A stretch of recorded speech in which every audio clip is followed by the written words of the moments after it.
You're live. All right, welcome in and a very happy Saturday to you. A Masters Saturday here as we've got hopefully not a blowout when it comes to Augusta, Georgia, but we shall see. We've also got plenty of Major League Baseball action, the end of the NHL regular season. Will the Flyers get it done? Will the Boston Bruins get it done? We'll have you covered there. Andrew McInnis on his way. He'll, of course, stop by, give you all the latest in the NHL and what you need to know about the slate today. Thank God no more horrific basketball to watch in the regular season today, but we are going to be tortured having to watch one more NBA game from a whole lot of bad teams here in the association. So a lot going on here across the board. I'm Joe Ranieri, back in the saddle again for WagerTalk Last Call. We got Gianni coming up. VR will be here. We've got all sorts of fun stuff there. Andy had a bit of a family emergency to attend to, so I parachuted in here, guys, to hang out with you on this Saturday. And, of course, it all starts with the Masters, though, doesn't it? As Andy would tell you, it's the Rory show, and everyone else is just showing up there and having a good time. But I can tell you this, I don't expect the course to be as forgiving today as it was yesterday.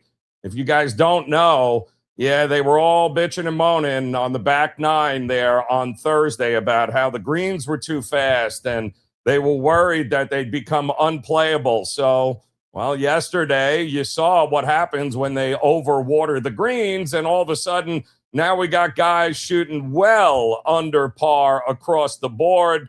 And one of those guys, of course, was Rory, and that's a bit of a problem here for everyone else with a 6-shot lead now heading into moving day on Saturday. Pretty disappointed with Scottie Scheffler, the world's number one. Thought he'd have a better showing, but hey, listen, he's not out of it yet. Rory has been known, outside of last year, let's not forget, Rory has been known to come back to the field a little bit in at least one round, and you better hope it's going to happen here today. Justin Rose, one of my favorite guys that I had pre-flop heading into the tournament. I think he is set for a big day. But Scottie Scheffler, his over-under score today, 70.5, I believe it was at last check.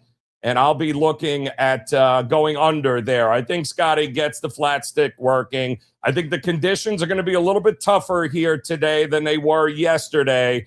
But guys like Tommy Fleetwood and Cameron Young, and yes, even Patrick Reed, all of those guys very much in play here today, but we'll see exactly what we've got coming up there in the Masters. But Scottie, under 70.5, I think. And by the way, if you looked at what his number is for the tournament here, my goodness, he has gotten, what is he now, 65 to 1? To win it. When's the last time you thought you'd get Scottie Scheffler at any point at 65 to 1 to win a tournament here? He is still plus 325 to finish in the top 5.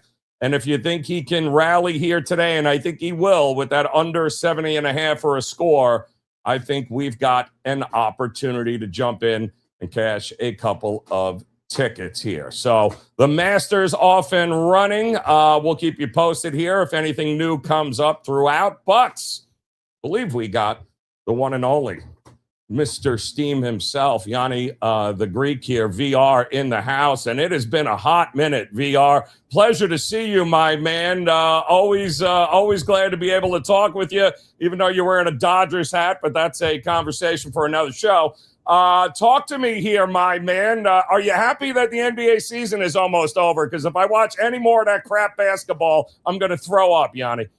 Yeah, great to see you, my friend, and hope you're doing well. I agree. I'm glad the season's over. I've had a good NBA season overall, but just not a lot of volume. And because I bet small in relation to bankroll, decent ROI, but I haven't really been able to make good money because I just don't have the confidence to place big bets. That'll change when the playoff comes because you'll know who's playing well ahead of time and you'll know the motivation for each team. And it's hard to quantify that during the regular season. I think that's the biggest problem and why most of my wagers have been on totals. So with that said, I'm I'm excited about the NBA playoffs and kind of just waiting for tomorrow to come to an end. We'll find a couple spots tomorrow because of the must-win situations or teams that may be on that season win total where they'll have to shade towards a bias. We may find a little bit of value. But the truth is, until the playoffs get here, all my attention is elsewhere from the NBA. And you touched on the Masters, and I wanted to say really quick, I have a free play up at WagerTalk. Now, I came on Thursday's WagerTalk today, and I told you I gave out 3 subscriber soccer plays. All 3 were released for free at WagerTalk. I hope you piggyback because those went 3-0.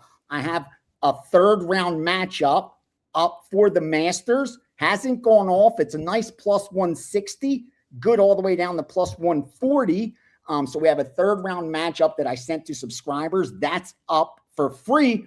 And also the first NFL draft pick has been released. We fired our first bet. So I'm excited about the draft, but that's a little further down the line. What I have for you today, Joe, I have a lot of hockey. They're really getting involved in hockey today, I guess, without the NBA really to mess with. I got Major League Baseball. And of course, there's the big UFC, not pay-per-view, numbered event going on as well. So definitely still a busy day of sports. And I'm coming off a nice winning day, so I'll take it. Yeah, what's your gut tell you, though? Does he run away with it here, Rory? Do you think he comes back to the pack here? Because nothing could be worse, I think, than tomorrow, him having a 10-shot lead heading into Sunday. It would be nauseating and awful for a lot of people, and then everyone's playing for second. But what do you think? Do you think he comes back here today? Here's the thing. It's hard to sustain it when you see like the top 10 guys, no one's even been able to be close to what he shot. Like he shot a 65. And when I look at that, no one else did that. Now, could he to do that again? I don't think he's going to be able to sustain it. But the problem is he's 6 strokes ahead. Yeah. So I think if he could just, stay within what he's capable of, he doesn't have to go out there and shoot a 66, a 65. If he could just sit around that, 70 below, if he could stay below 70, he should still have a nice lead when the dust settles. I think it's going to be hard to surpass him. I think the one that does have a shot, obviously, is Patrick Reed. He's been the most consistent. Elsewhere, I think there's just too much variance in the scoring. Where I like the consistency of McIlroy, the consistency of Reed. But those other guys, I think they're way far behind. I think everyone else is playing for second place. Even Reed, unless McIlroy really trips up. But I think he's going to have to really have a bad Saturday to put pressure on him Sunday.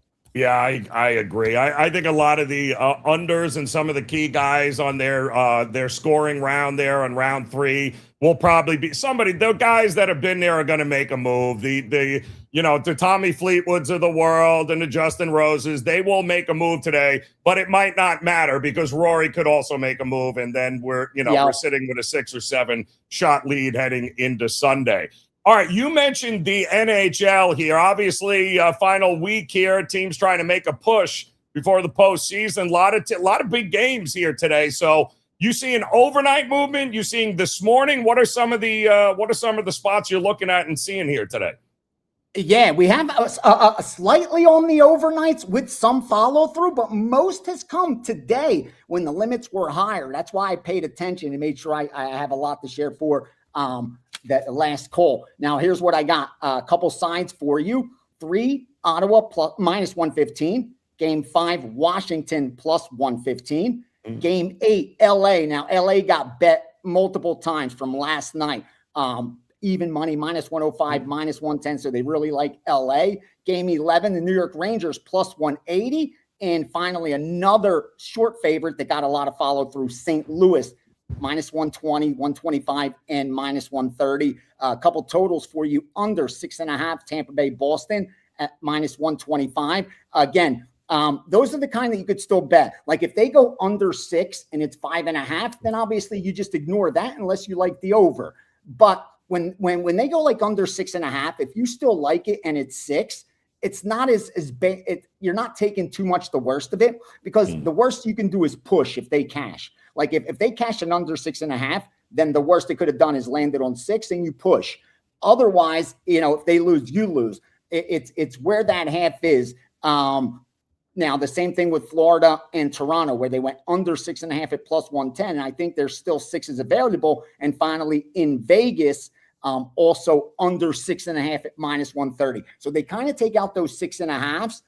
And then you see whether there's some piggyback on the 6 follow through. But remember, that's not even taking that second number. If you still like it, I've done well doing that, where I try to avoid, again, if they're on that, like under 143 and you have 142.5, that's a different story. That they could push and you lose. You never want to be in that spot if you're piggybacking. So like I said, a lot of NHL, also MLB, but be careful with the MLB because they here's what I've learned so far through 2 weeks plus of the season. We now have a big enough sample size that I'm even using my power ratings, and we're now sitting in the top 3 or 4 in profit. Very confident with the big sample size we'll eventually have in baseball. But I'm seeing overnights get hit a little bit, and then either they're used for manipulation and you see the next day the opposite, or obviously there's follow through. Because again, the limits are smaller earlier in the overnights, and most don't want to tip their card, especially in 2026 when you have so many outlets, especially now with the prediction markets, with the lower VIG, with the no VIGs, with the minus 105s out there. Even sharp bettors now have a lot more access to accounts, to where, again, they could wait and fire. It's not really a race like before. If you could get down on the overnights, even if you could get down a dime, 2 dimes, that's decent. Now it's better off. You're seeing a lot waiting until the day, and that's why you get a lot of big line moves, because the amount of money is a lot more. 2 questions here, Gianni. First one is, though, now that we're coming to the end of the NBA and the NHL, when it comes to playoff betting here, do you see, is it later in the game you're starting to see the big moves later, closer to the puck dropping or to tip off? Are you seeing just as much overnight money come in? Is there more head faking happening? Are they waiting for the public? How does that differ from the regular season when you get into the postseason? Great question. This is what I see immediately when we get to the playoffs. They'll fire on when the line first opens, when there's a narrative they're getting out ahead of, meaning when there's recency bias and they're looking to get out ahead of the public. That's when I see them fire immediately. And those are the ones I kind of am cautious of, because those are the numbers that they're going to get CLV, and then they have a choice where they could come back on the other side later. Those I'm a little cautious of. I prefer paying attention to the later moves when it comes in the playoffs. Number one, because less are going to be fake. You don't have time to do a lot of maneuvering. But number two, those are more information based. As the day progresses, a lot of times you have 2 days in between an NHL playoff game, NBA playoff game, and that's more information based. Or when the public risk gets so big that the books are forced to adjust, because that's where they'll usually find value. Otherwise, you don't get a lot of sharp action on the sides and the totals in the playoffs of NHL, NBA. You may get more totals than sides. Otherwise, it's in like team totals, it's in props. Because again, this late in the season, the line should be tight. They should be efficient.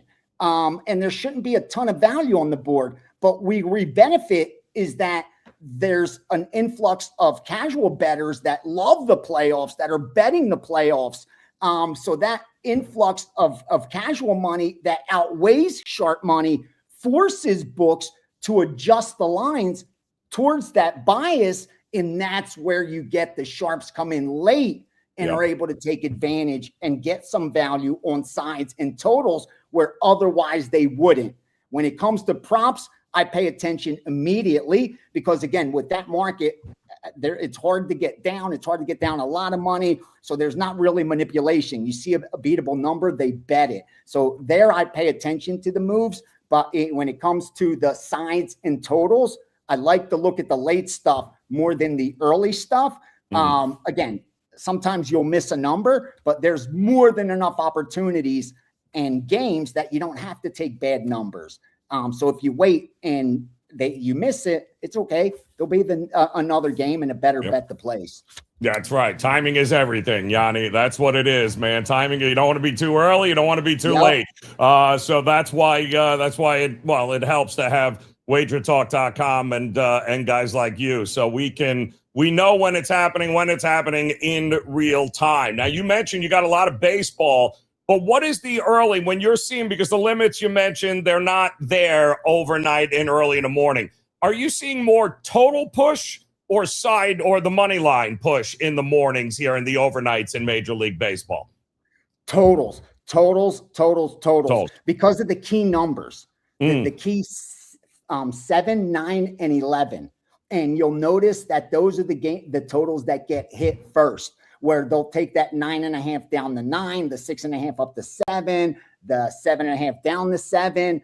That's what they'll look to get out ahead of, because there's so much value in being on the right side of 7, 9, and 11, kind of like being on the right side of the 3 in NFL. So it's the totals where that happens overnight. With the sides, a lot of times it's used more for scalping, where you could end up, taking team A at plus money, and then the next morning you could get team B at plus money. So regardless who wins, you don't care. You're making 2 cents on every 200 that you're betting.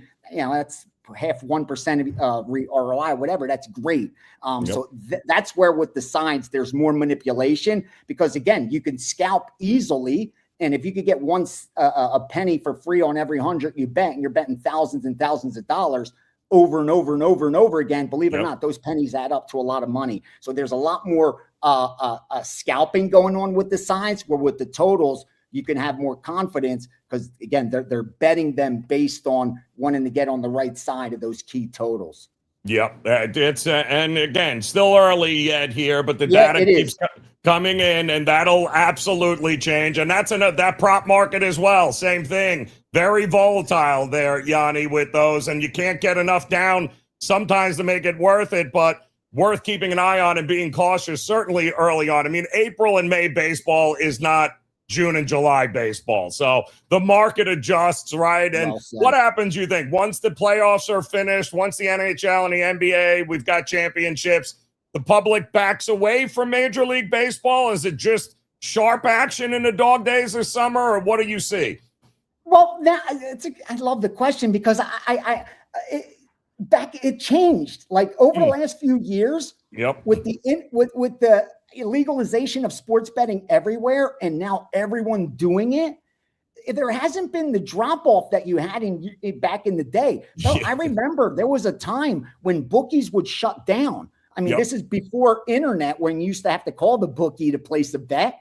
And there were guys back in Philly that they would shut down after the NBA playoffs and come back during the NFL. They didn't even want to book baseball, because it was just them versus the sharps. Most recreational bettors didn't even bet. And then when offshore opened, they kind of kept the books open, because you don't want your competition going elsewhere to place bets and then staying there. And it was kind of like, you talk to bookmakers, even when I moved to Vegas, they hated booking baseball. They hated it because it was them versus the sharps.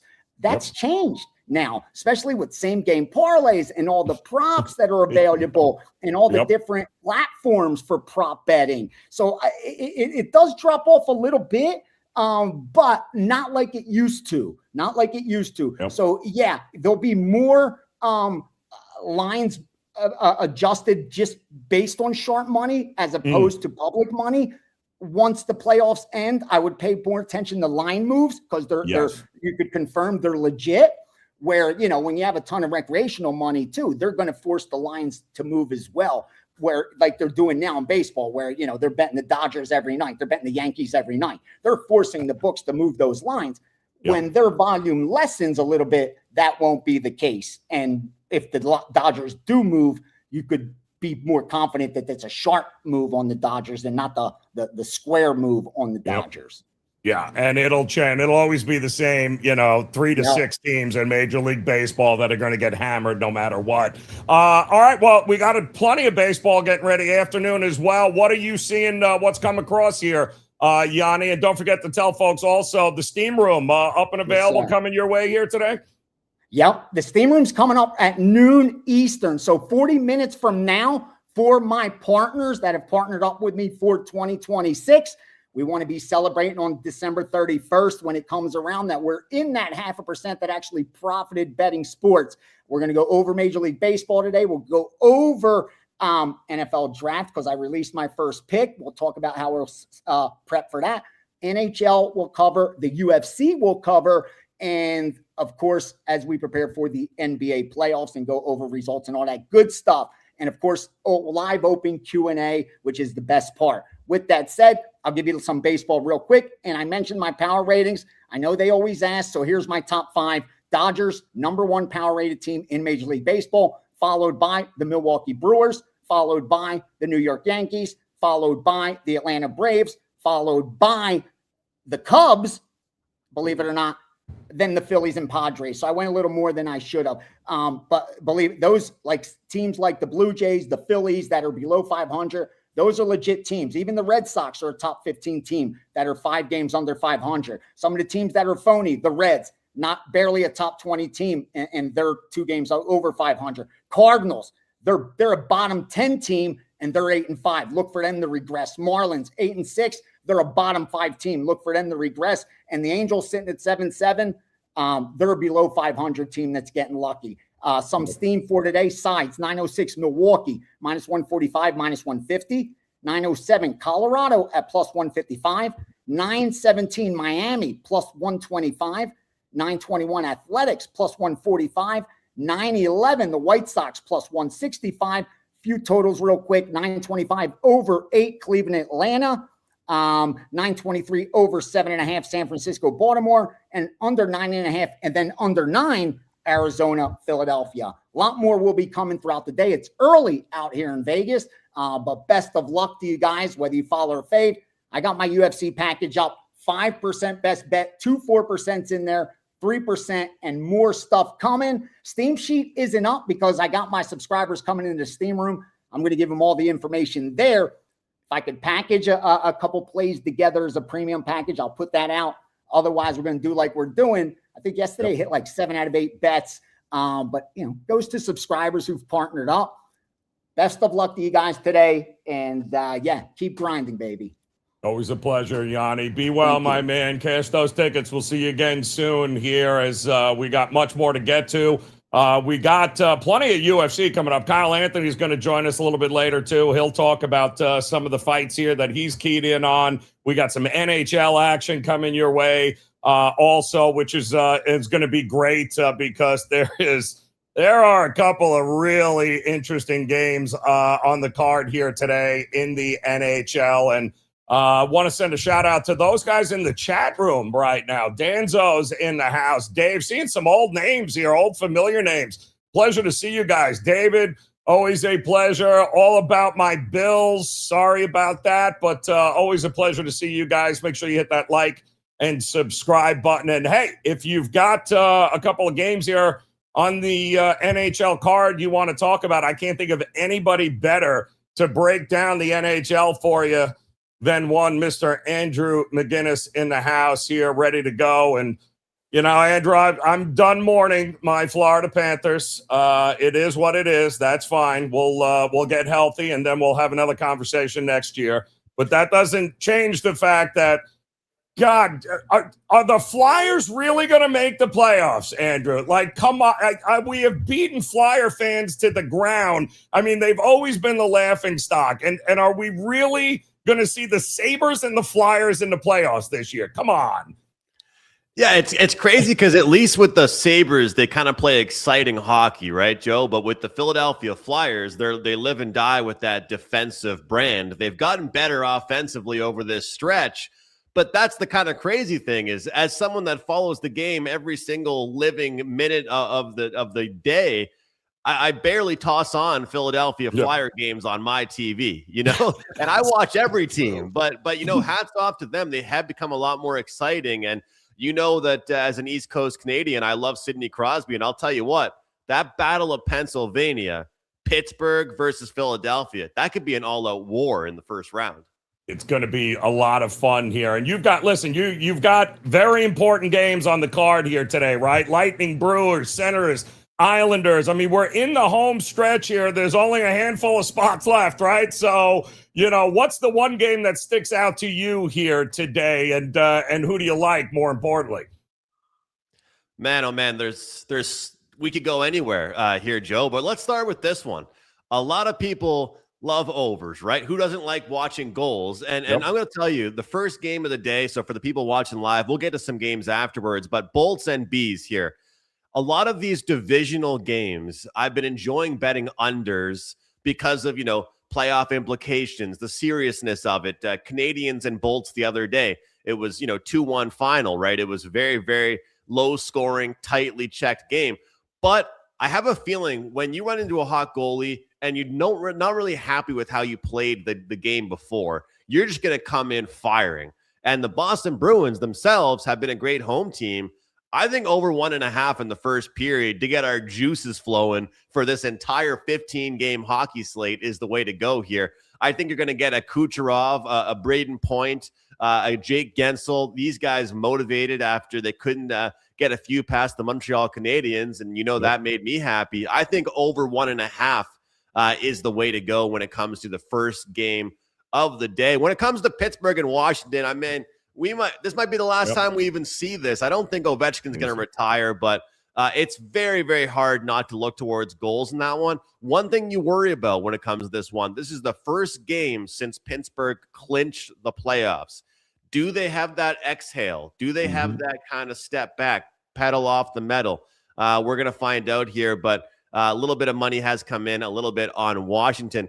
Ottawa and New York, I wanted to bring this up to you because I know that we used to always joke around before puck time together about the contrarian and that kind of stuff, but also must win does not mean will win, right? And according to moneypuck.com, if New York Islanders win this game against the Ottawa Senators in regulation, they have a 55.9% chance of making the playoffs. Wow. If they lose, they go all the way down to a 15% chance. There's a 41%.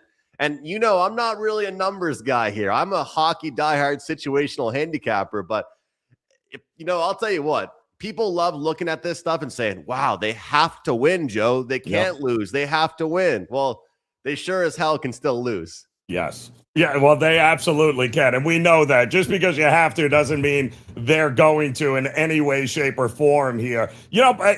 The Prez, because unfortunately you got rid of him on puck time and you handed him to me. So thanks for that, Andrew. But he's high on this Ottawa team. He thinks they might surprise some folks here. And loves the goaltending, thinks that they might be a little overlooked come playoff time here. You think they can pull out an upset or two here in the playoffs?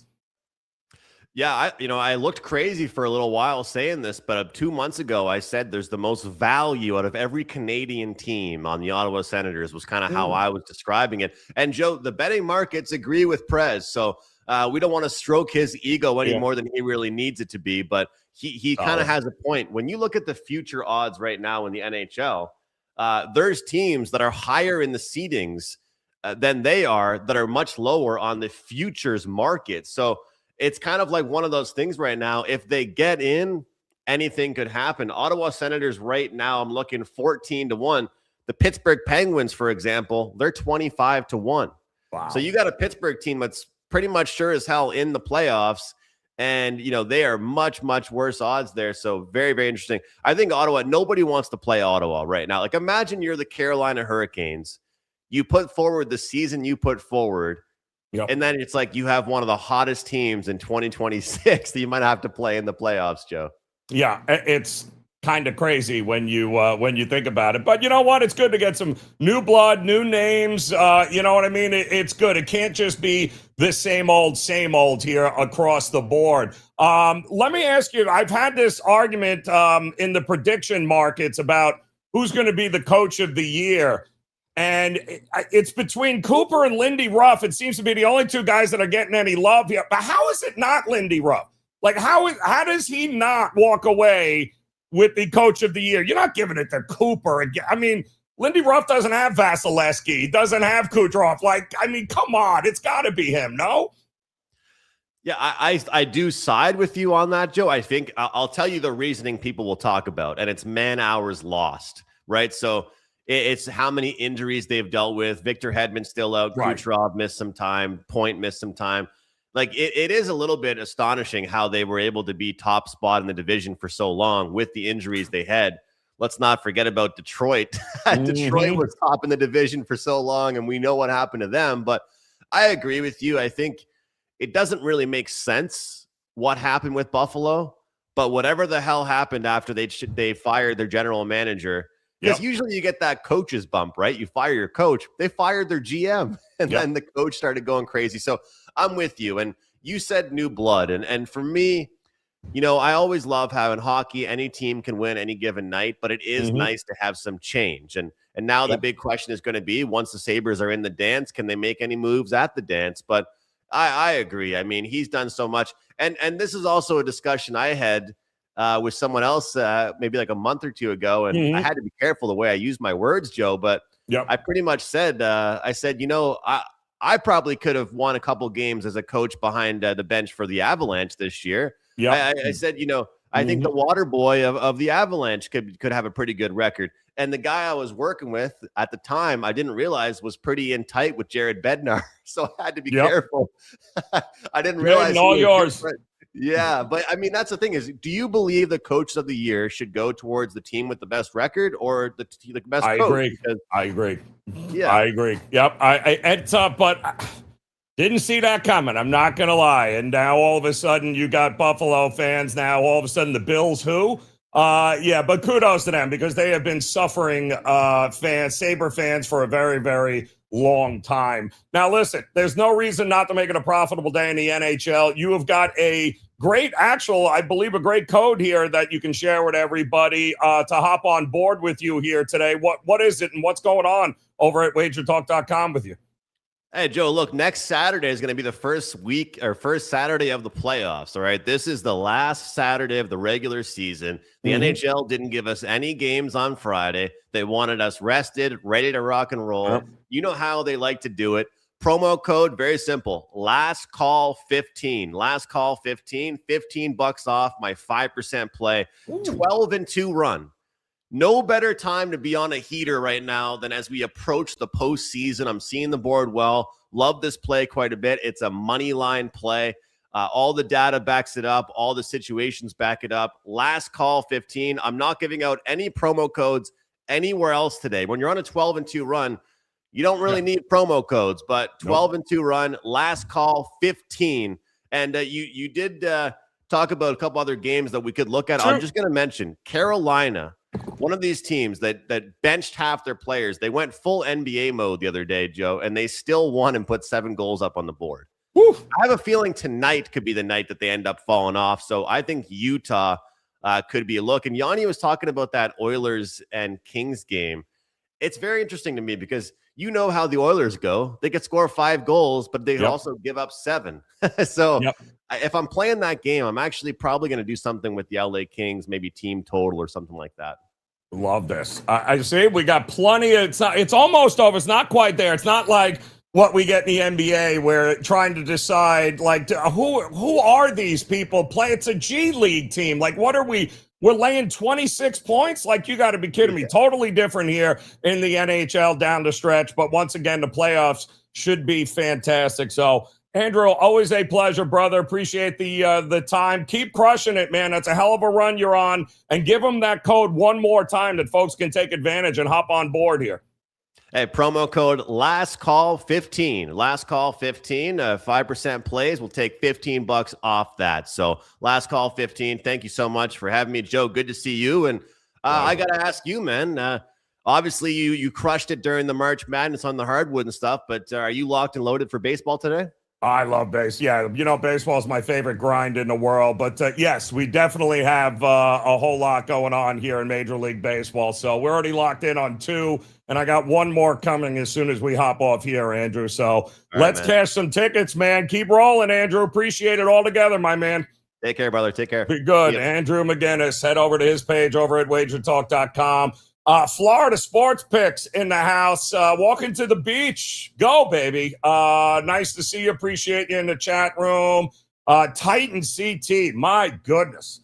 Talk about a blast from the past. Always a pleasure to see you there. 805 Noodles, good to see you there. And I believe Kylie in the house, all good to go here. And by the way, I mean, the kind of run, Kylie, that Andrew is on, go over to his page, take advantage of that promo code, and put your own parlay together. That's exactly how I would do it. Now, in addition to the Masters and Major League Baseball and the NHL, and thank God we don't have any disgusting NBA plays here today, though we'll have one more day tomorrow. Let's not forget UFC alive and well, and got a pretty interesting card coming up here tonight. And honestly, guys, nobody better to talk UFC with than our man Kyle Anthony in the house, man. Another hot minute, Kyle, man. Pleasure to see you as always. And UFC, I'm still trying to get used to the whole,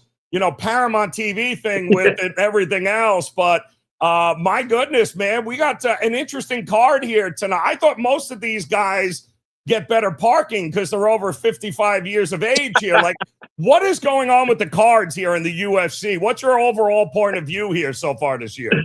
It's been kind of wild. I got to say, there's been some interesting, they call it the Paramount era, where we're not really seeing, it's the decisions are a little crazy. Some people aren't wrestling. That's something that has kind of pushed to the backside a little bit, where guys who that's their main path and they're not doing it because they, somebody kind of chirping in their ear a little bit to say, we want to see more action. We want to see more of that. People want to see it now. We don't have to pay for pay-per-views anymore. It used to be, and I'd said this in another podcast earlier that I think it was like, if you wanted just to be a fan and watch every pay-per-view and watch every fight night, it was like $1,200 to be a fan. This year, now it's about going to be like $70 or $80 for the year. So it's, Paramount is kind of going to pull in a lot new eyeballs, new faces. So that's going to help. But it's definitely been interesting overall. And this is an absolutely stacked card. This is just a really stacked card here. Yeah. So, let's start with one fight here that you circled for us that you like. And it's here in my neck of the woods, too, I believe, right? In Miami?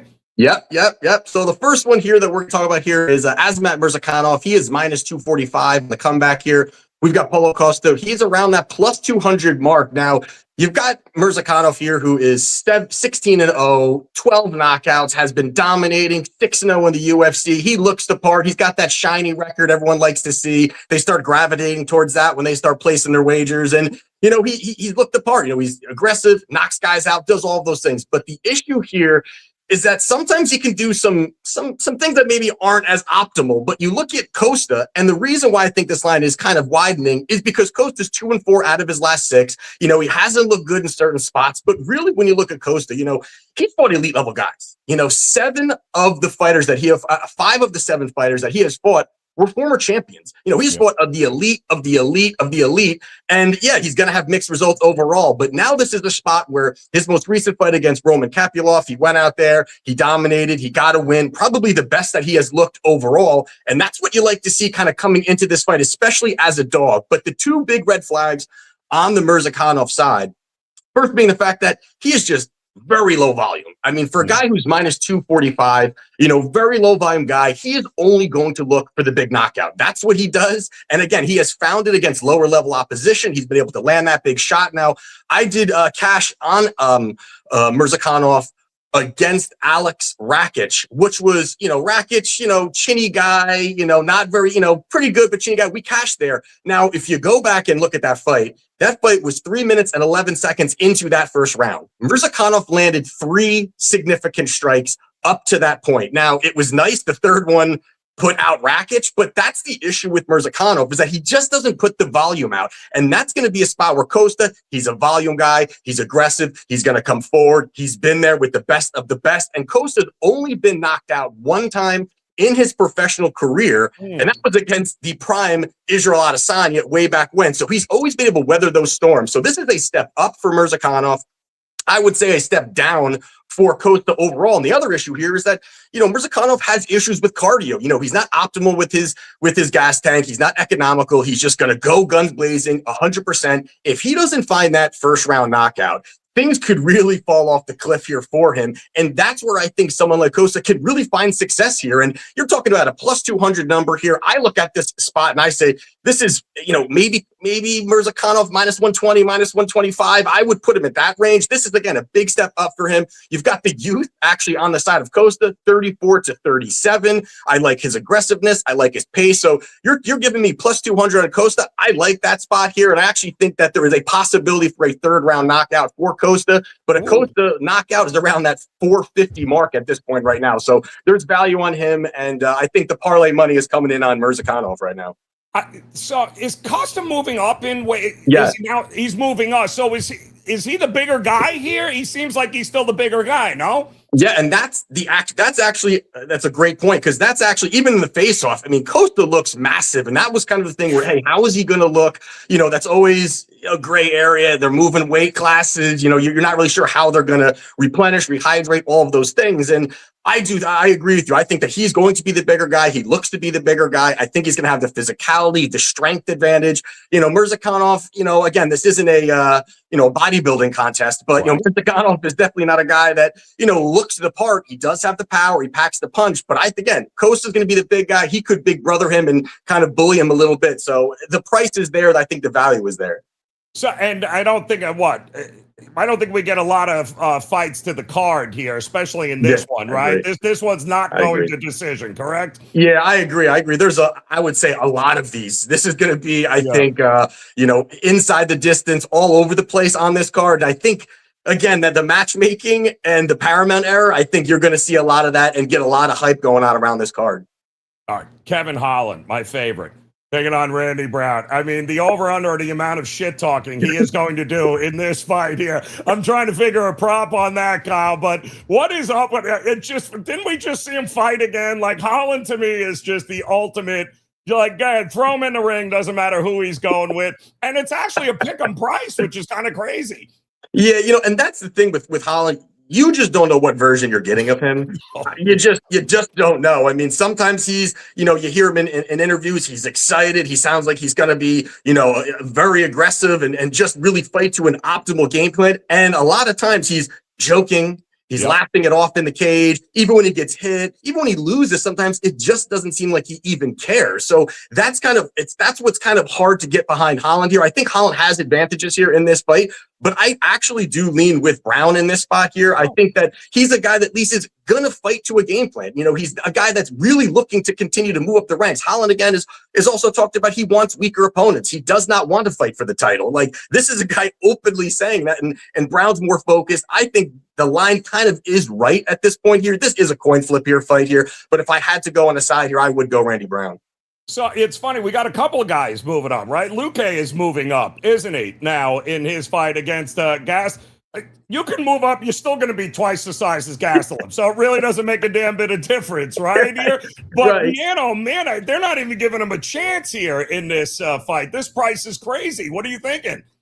This is another one where I think this could be a parlay buster. I do lean towards, if I had to pick guns to my head, I lean Gastelum. There's a lot of issues with Luque. He had the brain bleeding, a couple years ago. It seemed like he was kind of out of it. It seemed like he was done with his career. Then he came back. He snuck in a victory. So he has done a couple things where it's kind of looked good for him. But Gastelum actually made weight. So that's kind of a very bullish sign for him, at least. Normally he's over by 8 pounds. So I lean him here. I do think that a sneaky play on this fight, I think, would be Luque by submission. I think if he does get him down, Luque is very opportunistic with the submission game. He's aggressive with it. And if there's some kind of scramble, there is absolutely no doubt Luque is going to shoot for that. He's going to look for those submissions. So I lean that way. It's a very juicy number. But again, to me, it's a little bit of a stay away at this point. All right, so this is something, Kyle, a long time we've done these shows, man. And one thing that you have always been is, listen, if a guy is set to retire and walking into his last fight, he retired 3 fights ago. Like, understand, that's always been your rule of thumb. I can't even believe Cub Swanson is still willing to jump into the ring, but once a brawler, always a brawler here. But it's not priced like just lay the gloves down and walk away. What's up with this fight? Yeah, this is one here where Cub even kind of said, hey, I'm I'm kind of, a fight before this. Hey, I'm kind of done. He was still under contract, but it seemed like, hey, he opened a gym. He's got things going on outside the UFC, and they kind of pulled him back, and UFC really wanted him to come back. Now he's going to make 400,000 for this fight, he's at that higher level. Even in fact, he's never been a champion, all those things. But this is a spot here where I think it's going to be kind of a car crash. I think they're both going to go for it. I don't think Cub is going to point fight here. Nate Landwehr doesn't know how to point fight, so he just comes forward. He throws. So inside the distance there is around minus 130. I think that's a pretty sharp number there where I think you could really go in there. They're both going to be throwing. They're both going to be aggressive. Nate and they both have said it. Hey, we're going to put on a show here. They're opening up the main card. I think that's on purpose as well. So I kind of lean towards Nate to get the victory here, but I think that violence is the spot on this one. What's the card look like for you up at WagerTalk.com? What do you got? What do you got rolling for the folks? Yeah, so I do have very rarely do I release 2 5% plays on one card. Now, over the last 7.5 years, I've done that twice. Both times we've cashed both 5% plays. So I love this card from a betting perspective. Both these spots, I think, are very, very, lot of value there. And again, if you want it, check it out. I've got 2 very long write-ups for each of those plays. You can kind of dive into my thought process, what I think about it. And we have that, and also do have 2 other plays. So I've got 4 plays in total. Might be adding a 5th play, but it's a very big slate for me. So check it out on WagerTalk.com. Yeah, guys, he doesn't throw a lot of 5%ers up. So if he's got 2 on the same card, I would suggest you head over to his page at WagerTalk.com. Always a pleasure to see you, brother, man. Looking good as always. Enjoy it. Keep crushing it, man. We'll see you again soon. All right, Joe. Take care, man. You got it, man. Kyle Anthony, UFC, guys. Go over and grab both of those 5% plays now on his page at WagerTalk.com. Florida Sports Picks in the chat room wants me to go down to the UFC fight tonight. But he also wants me to go get a free lunch at Cheetah's. So I doubt very much if I'm getting the lunch at Cheetah's, I'm ever making it down to Miami to actually go to this UFC card here tonight. But I appreciate the thought. And yes, La Spada's the best, and I mean the best subs in all of Florida. That is for sure there. Big shout out again to you guys hanging out with us. David, appreciate you stopping by. AOD in the house. Pleasure to see you. And once again, right on cue, man. Pistons in 5. Yes, the Pistons, hell of a beatdown of the Charlotte Hornets last night. I was wrong. I thought the Hornets would come back. Game meant a little bit more to the Hornets than it did for Detroit. But Detroit played everybody, and the Hornets couldn't get out of their own way. So kudos to them for getting it done. And now Florida Sports Pick says I was his manager 27 years. I don't even want to know what the hell that is. I don't even want to know what that means, Florida Sports Picks, but hit me up, man. You know where to find me. Hit me up on X or Insta, one of those, and tell me exactly how I was your manager 27 years ago. I'd like to hear that one. But no more NBA here today, guys. We've got plenty, and I mean plenty, of action coming up here in Major League Baseball. The one game that I had circled here because I've watched them pitch now the last 2 times is the Twins and Joe Ryan. I don't know what's going on with Joe Ryan right now. I don't like to think he's hurt, but it doesn't feel like, and again, it's cold and it's early on in the season here right now, but doesn't seem like he's got that same kind of oomph behind the ball as he has had in a couple of years past. It was a rough outing for him last time here. He's taking on now a Blue Jays team that finally decided to get out of their own way there last night. The Rogers Center certainly now favors guys that can hit the ball and put it in the air. So Lauer got shelled. I don't even think he lasted 2 innings in his last outing there, but he was coming, I believe he was sick, and he was coming off of that. But again, the bullpen is rested for Toronto. I like Toronto at that price, and I don't think things are going well with Joe Ryan right now. But you can also head over to my page at WagerTalk.com. Check it out. We are locked and loaded. We have a Major League Baseball package up and available for you up on board there. And get ready because the NBA playoffs will be here before you know it. Make sure you hit that like and subscribe button once again, guys, on the way out. We certainly appreciate you hanging with us here on this Saturday as we get ready for the Masters and UFC and Major League Baseball. Get ready for the playoffs, though. They'll be here before you know it. On behalf of Andrew there, Kyle, Gianni the Greek, get ready for the steam room. Andy Lang will be back in this chair again next week. Guys, best of luck with the plays here. Always a pleasure to see you. We'll do it again sometime here for Wager Talk. Last call. Happy Saturday, guys.